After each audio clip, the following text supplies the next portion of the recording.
사람은 마음을 가지고 있죠. 그래서 우리가 마음이 맞아야 된다. 그렇게들 얘기를 하고 있어요. 그래서 특별히 빌립보서 4장에도 보니까 너희들이 한 마음을 가져라, 같은 마음을 품으라, 그렇게 얘기를 했어요.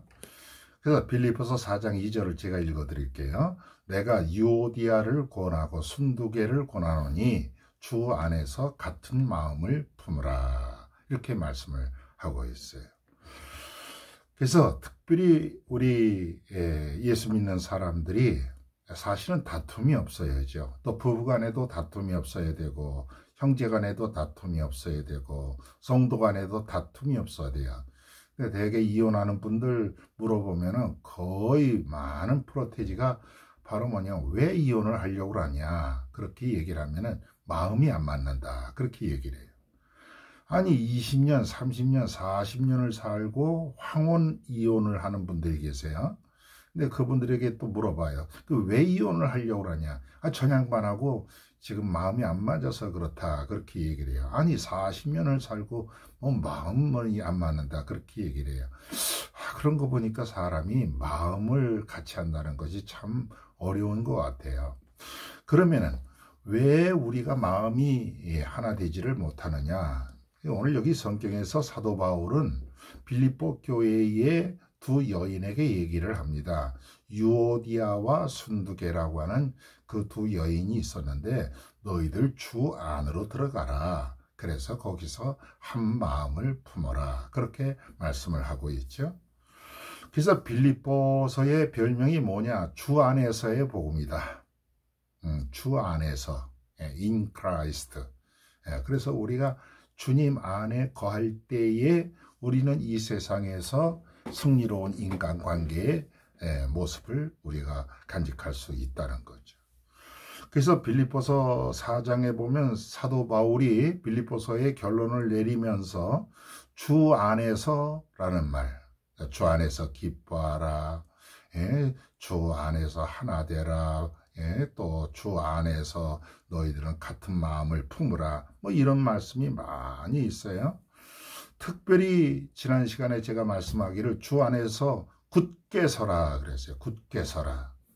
마치 전쟁 중에 병사가 이제 적군이 막 쳐들어올 때에 그 치열한 전투 속에서도 굳게 서서 자기의 초소를 방어하듯이 우리 예수 믿는 사람은 굳게 서서 자기의 있어야 할 자리를 떠나지 아니하고 끝까지 사수하는 그러한 흔들림 없는 그러한 군인이 되어야 된다.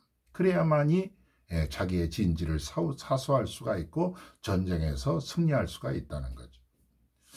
우리가 인생을 살아가면서 수많은 풍파와 어려움과 또 이 사탄이 그 적이 되어갖고 우리를 갖다가 막 공격을 할 때가 있어요. 그때 여러분들 물러서면 안 돼요.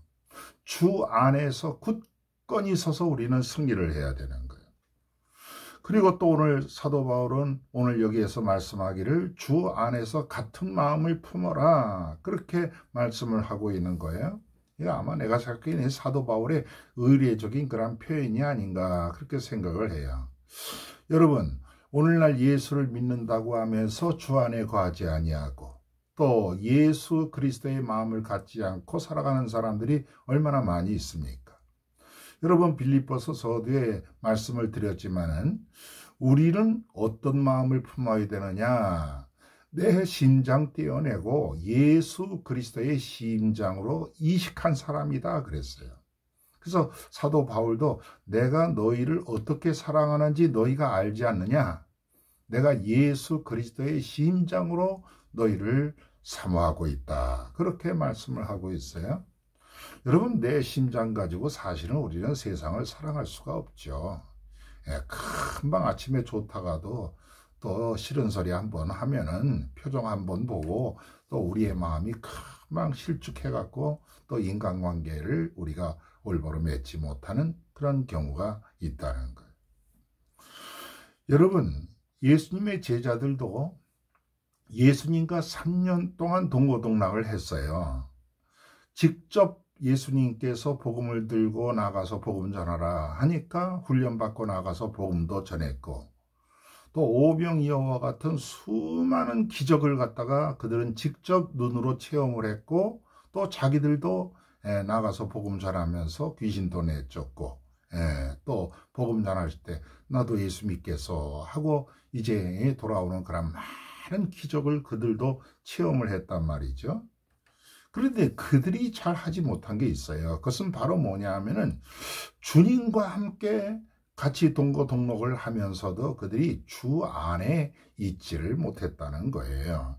그래서 나중에는 그들이 주님 앞에서 싸움을 다 하는 거죠. 자리 다툼을 해요. 뭐라고 얘기했냐면 누가 가장 큰 자냐, 누가 가장 큰 사람입니까? 베드로, 야고보, 요한 뭐 이런 사람들 다 얘기하기를 누가 우두머리입니까? 누가 과연 큰 사람입니까? 뭐 그렇게 얘기를 하는 거죠.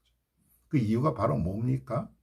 그건 바로 뭐냐면 우리가 주님 안에 거하지 않기 때문에 오는 결과임을 우리가 알 수가 있는 것이죠. 여러분과 제가 인생 살아가면서 왜 다툼이 일어나느냐 이거죠. 왜 다툼이. 여러분 교회도 마찬가지 아닙니까? 문제없는 교회는 없다고 그러잖아요. 뭐 제가 옛날에도 얘기를 했지만 어떤 처녀애가 목사님한테 와갖고 목사님 저 교회 하나 소개시켜 주세요. 그랬더니 야 그런 교회 있으면 나 좀 소개시켜줘라 그렇게 얘기하셨대요. 그러더니 목사님이 그 처녀한테 얘기하기를 너 혹시 돌아다니다가 그 문제없는 교회 발견하면 넌 제발 좀 가지 말아라. 아니 목사님 왜요? 그랬더니 그 목사님께서 대답하시기를 이렇게 말씀하셨대. 야, 그 문제없는 교회가 문제가 있는 네가 감으로 인해서 문제가 생길까 봐 그러니까 너 제발 좀 그 교회 가지 말아라. 그렇게 얘기를 했어요. 여러분 문제없는 교회가 어디 있습니까? 문제없는 사람이 어디 있고 문제없는 가정이 어디에 있습니까? 그렇잖아요? 대개 교회에 왜 문제가 발생하는가 살펴보면은 예수님의 제자들이 갖고 있었던 그 문제와 똑같은 문제예요. 누가 큰 자냐 이거죠. 누가 큰 자냐, 누가 주도권을 잡느냐, 이런 것 때문에 교회가 싸움이 일어나고 그것 때문에 큰 상처를 입는 그런 모습을 우리가 볼 수가 있는 것이죠. 여러분 오늘 빌립보 교회도 마찬가지예요. 이 열심히 이 두 여인 유오디아와 순두계라고 하는 이 봉사 열심히 하고 열심히 교회를 섬기는 이 두 여인이 다툼이 일어났어요. 그 다툼이 일어난 그 두 여인에게 오늘 바울 선생님께서는 말씀하기를 너희들 주 안에서 같은 마음을 품어라 그렇게 말씀을 하고 있는 것입니다. 저는 연이어서 이틀째 우리의 포지션을 정확히 하자. 특별히 우리가 같은 마음을 품기 위해서 가져야 할 마음이 어떤 마음이냐. 주 안에 우리가 삶을 살아가는 것. 이건 굉장히 중요함을 깨닫고 오늘도 여러분들 주 안에 거하여서 바른 인간관계를 맺는 귀한 하루가 되기를 주님의 이름으로 부탁을 드립니다. 자, 이제 또 우리 조용히 같이 한번 기도하십시다. 같이 기도하겠습니다.